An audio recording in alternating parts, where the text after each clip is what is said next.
In our short video, Magna Carta, A Place in History, we noted the influence of our Anglo-Saxon heritage on Magna Carta. As we continued our exploration of Runnymede, we discovered that the roots of English law go even deeper than Edward the Confessor.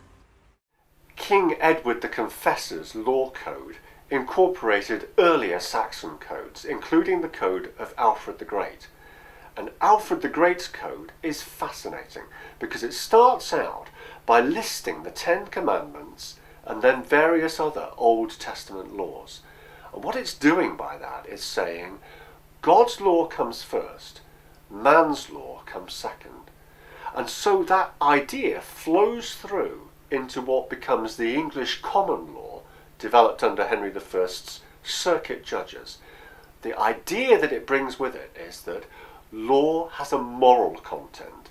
It's not just about promulgating things according to a certain procedure. It has to be moral as well.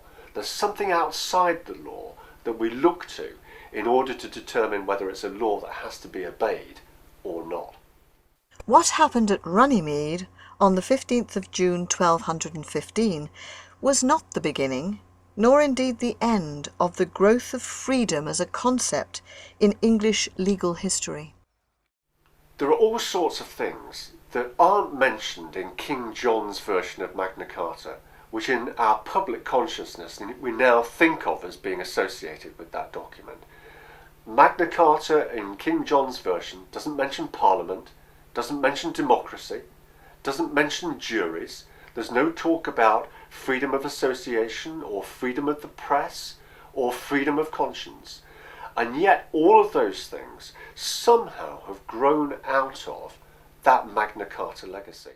So what were the deeper roots for our freedom under the law which influenced Magna Carta?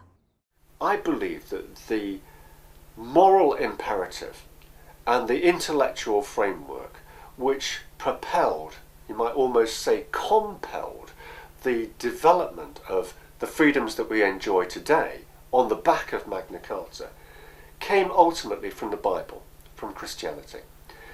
If you look at those three things that we often regard as being central to our political settlement and our freedoms, freedom, democracy, rule of law, where do they come from?